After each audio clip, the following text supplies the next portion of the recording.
right, so for the moment you hear, John could not be more adamant in his support. Brian McCarthy, who does PR for the NFL, tweeted, relative to the helmet, the player cannot practice or play in games with equipment that's not approved. If he doesn't play or practice, he's in breach of his contract and doesn't get paid. NFL policy is that helmets have to be certified by this group. They don't certify equipment that's older than 10 years, and that is what Antonio Brown wants. Really quickly, I mean, what exactly is it? Because I think a lot of people probably over the weekend saw Shefty's tweet or whatever it is, there's a helmet thing going on. What is it, in short? What is his issue with the helmet? He's saying that the vision from his new helmet is not the same as his old helmet. He likes the vision that his old helmet gives him, and he's saying that if I have to wear this new helmet, I'm not going to have the same vision.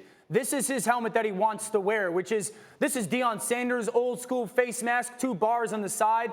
This helmet is no longer made, but the new version with a very similar face mask actually affords him a greater space of vision. But listen, for whatever reason, he's saying he's not comfortable in it. So that is what it is, and I guess it's reasonable for him to not feel comfortable. But Josina, the helmets are involved. This is player safety, all that kind of stuff. This is not optional. So what are you hearing from people inside the situation? Well, I talked to a source connected to Antonio Brown, and even though there's media people out there saying that you should absolutely disregard his threat that he's not going to play if he can't get this old helmet approved, one of the things that he said to me was, this is AB, and you can't put anything past AB because everything is in play when it comes to Antonio Brown.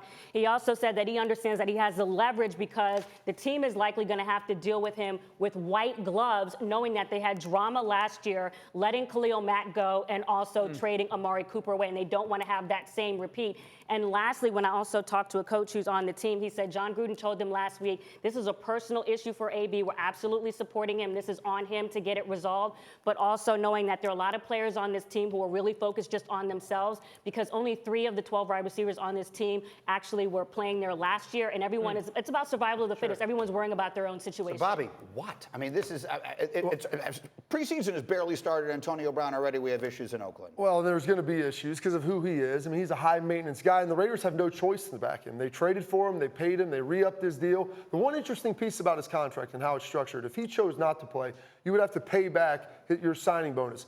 The guaranteed portion of his money is in his salary, so he hasn't really been paid it yet. He only had $1 million. And so when guys look at, hey, do I want to play? Do I want to come back? What's going to be?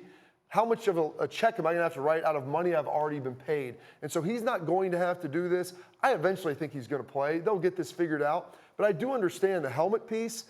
It's a comfortability thing. It's a routine thing. It's not necessarily superstition. You said you used the same helmet your entire career. Same helmet my entire career. Jason Witten, same helmet his entire career. They made him change, and he came out publicly. Tom Brady said something publicly about it. Now, most guys just aren't putting their foot down and saying, I'm not playing if I don't have this helmet. Well, he can't put his foot down because right now they're torn up. I was going to say the same thing. That's very well Beat you to played. it. Yeah, no pun intended whatsoever right now. But he's got problems from his head to his toes, quite literally. Yeah. What do you make of this? Guys, AB's going to play. Okay. First of all, who's this impacting? Who is Derek this hurting? Carr, because again, there's a lot of players in the NFL that have the pressure to perform. No one has the shorter amount of time to actually prove that pressure or overcome that pressure and perform than Derek Carr. He's got till about November 1st. We all know the conversation and the questions tied to him and John Gruden. Is he the future in Oakland? They went and got AB to give Derek Carr the chance to go, hey, I'm your guy. John Gruden, I'm your guy going into Las Vegas. And now you're taking that away? Derek Carr's got 2 months without his greatest weapon if AB doesn't play to prove to John Gruden, I'm your guy. And so you look at Derek Carr, he's the collateral damage of all of this. Yeah. And so I went back and looked a little bit of what he's been before John Gruden got there afterwards. This is before John Gruden came in. This was 2 years ago. You see him sitting in the pocket. He has Cooper there. He's able to look away, pull the safety off, go down the field. Great job in the pocket. And you see the safety coming over late. He doesn't get in the picture of the screen, and he's able to push the ball down the field. 2016-17, Derek Carr was phenomenal. Now we're going to look at it here. Last season with John Gruden, he has Martavius Bryant at the top of the screen. He sits there. He stares him down. He doesn't look away. Subsequently, as Dan can sit here and tell you, the safety who's coming over is all over it. The corner is draped on him. He gets an interception. If you look at Derek Carr and what he was able to do, when he had Amari Cooper, before John Gruden, he had a lot of confidence. He was pushing the ball down the field 30-plus yards. more than 2 times a game. His QBR was almost 100. Last season, you take away Amari Cooper early in the year, John Gruden comes in, he's throwing the ball 30 yards or more down the field 1 time, and he has 2 interceptions, no touchdown, QBR under 30. Much different player. He needs AB out there, and they need to get some reps to begin to work together to develop that rapport.